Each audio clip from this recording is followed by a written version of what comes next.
চট্টগ্রাম জেলা আইনজীবী সমিতির নির্বাচন 10 ফেব্রুয়ারি। মনোনয়নপত্র সংগ্রহ জমা দেওয়ার জন্য প্রার্থীরা সময় পাবেন 20 জানুয়ারি থেকে 23 জানুয়ারি পর্যন্ত। নির্বাচনী তফসিলে এসব তথ্য প্রকাশ করে চট্টগ্রাম জেলা আইনজীবী সমিতির নির্বাচন কমিশন।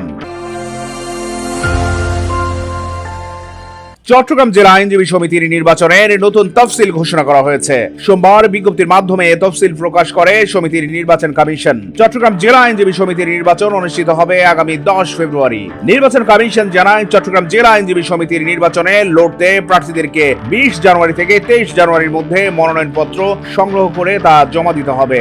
20 জানুয়ারি থেকে 22 জানুয়ারি পর্যন্ত প্রতিদিন বিকেল 3টা থেকে 5টা পর্যন্ত এবং 23 জানুয়ারি দুপুর 12টা থেকে বিকেল 3টা পর্যন্ত প্রার্থীরা আইনজীবী ভবনে নির্বাচন কমিশনের অস্থায়ী কার্যালয় থেকে মনোনয়নপত্র সংগ্রহ ও জমা দিতে পারবেন। তফসিলে জানানো হয়, 24 জানুয়ারি বিকেল 3টায় মনোনয়নপত্র বাছাই শেষে বৈধ প্রার্থী তালিকা প্রকাশ করবে নির্বাচন কমিশন। এর মধ্যে 27 জানুয়ারি বিকেল 3টা পর্যন্ত প্রার্থীরা মনোনয়ন প্রত্যাহারের সুযোগ পাবেন। এরপর 28 জানুয়ারি বিকেল 3টায় চূড়ান্ত প্রার্থীর তালিকা প্রকাশ করবে নির্বাচন কমিশন।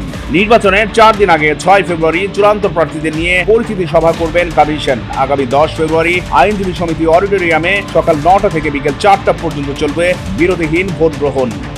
চট্টগ্রাম প্রতিদিন নিউজ ডেস্ক।